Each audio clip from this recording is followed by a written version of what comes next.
selama ini mengetahui bahwa dalam hal pelaksanaan tugas yang mungkin diatur dalam Undang-Undang ASN dan juga begitu turunannya, bahwa ASN itu memiliki jam kerja istilahnya, beban kerja atau jam kerja efektif itu 37,5 atau 37 jam per minggu, yang mana jumlah jamnya per minggu beban kerja yang saat ini dilakukan adalah 1 jam itu 60 menit. Itu adalah jam kerja yang mungkin perlu dibedakan antara beban kerja dengan jam kerja.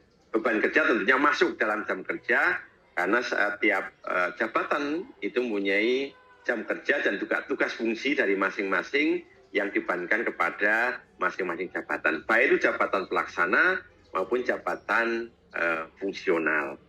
Nah, untuk yang di guru tentunya ada jam kerja yang memang mengikuti Undang-Undang ASN, yaitu 37,5 jam per minggu, dan juga ada beban kerja yang memang dipersyaratkan dituangkan dalam peraturan yang ada di Undang-Undang Guru dan Dosen maupun turunannya, yaitu kaitan dengan pemenuhan beban kerja yang minimal 24 jam tatap muka. Ini yang perlu kita pahamkan bersama kaitan dengan jam kerja yang memang itu merupakan hari kerja yang penuh waktu sesuai dengan pengaturan yang ada, dan juga dengan beban kita sesuai dengan tugas fungsi dari jabatan yang ada, baik itu di pelaksana maupun jabatan fungsional.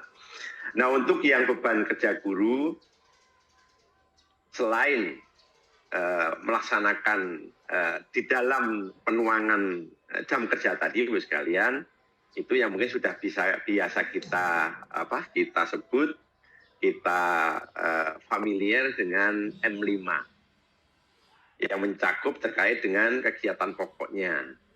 M5 tersebut yang M1 adalah merencanakan pembelajaran atau pembimbingan, M2-nya melaksanakan pembelajaran atau pembimbingan, merencanakan, melaksanakan, itu yang M2. Yang ketiga, M3 adalah menilai hasil pembelajaran atau pembimbingan. Yang M4, membimbing dan melatih murid. Yang M5, melaksanakan tugas tambahan. Nah, kaitan dengan berbagai penuangan tugas guru, baik yang ada di dalam sekolah maupun di luar sekolah, kita lebih detailkan kembali terkait dengan M4-nya, membimbing dan melatih murid, itu termasuk di dalamnya menjalankan tugas sebagai guru wali. Nah, untuk yang melaksanakan tugas tambahan, itu ada tugas tambahan guru, ada juga tugas tambahan lain guru. Nah, ini yang perlu dituangkan kembali, lebih detail kembali ke dalam peraturan menteri ini, dan juga nanti secara detail ekuivalensinya di dalam keputusan menteri. Tentunya Bapak sekalian, ada memang yang sudah tertuang dalam regulasi, baik itu di PP kaitan dengan tugas pokok gurunya, ada juga yang dituangkan dalam aturan PP-nya tugas tambahan yang bisa diidentifikasi kembali, dan ada lagi yang disebut dengan tugas tambahan lain guru. Nah, ini yang dengan kondisi yang ada di lapangan, berbagai hal kita coba analisis, kita identifikasi, kita hitung berkaitan dengan tugas tambahan maupun tugas tambahan lain guru tersebut untuk bisa dituangkan dalam beban kerja yang akan nanti diekuivalensikan dengan jam tatap muka. Lebih detail Bapak Ibu sekalian yang kami hormati, ini mungkin juga tidak asing lagi Bapak Ibu sekalian yang saat ini hadir, mungkin dari Dinas Pendidikan bersama tim, dan juga mungkin ada Bapak Ibu guru, kepala sekolah yang mungkin juga hadir, pengawas juga hadir. Kaitan dengan beban kerja guru yang tugas pokoknya merencanakan pembelajaran atau pembimbingan, bisa kita coba definisikan. Merencanakan pembelajaran atau pembimbingan di dalamnya meliputi pengkajian kurikulum pembelajaran, kurikulum pembimbingan atau program kebutuhan khusus pada suatu pendidikan, dan juga pembuatan rencana pelaksanaan pembelajaran atau pembimbingan sesuai dengan standar proses yang ditetapkan. Yang kedua, kaitan dengan melaksanakan pembelajaran atau pembimbingan. Mulai dari melaksanakan pembelajaran atau pembimbingan merupakan pelaksanaan dari perencanaan pembelajaran atau pembimbingan yang sudah direncanakan. Pelaksanaan pembelajaran dilakukan pada kegiatan intrakurikuler, kokurikuler, dan juga ekstrakurikuler. Yang berikutnya, pelaksanaan pembimbingan dilakukan melalui bimbingan dan konseling untuk mendukung pembelajaran dan kemandirian murid atau siswa. Dan yang berikutnya adalah guru melaksanakan pembelajaran atau pembimbingan pada satuan administrasi pangkalnya.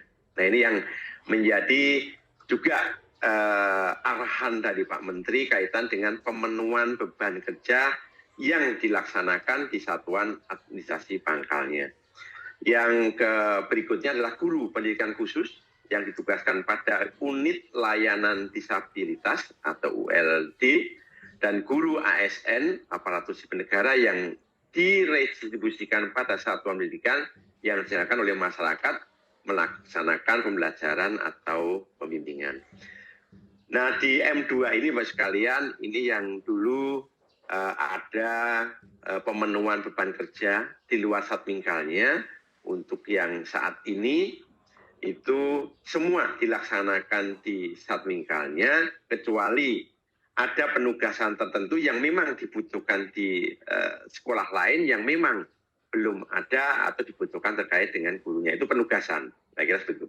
Nah, yang ketiga, menilai hasil pembelajaran atau pembimbingan, kita definisikan menilai hasil pembelajaran atau pembimbingan merupakan proses pengumpulan dan pengolahan informasi untuk mengukur pencapaian hasil belajar atau perkembangan peserta didik. Nah, yang berikutnya kaitan dengan M4-nya, membimbing dan melatih.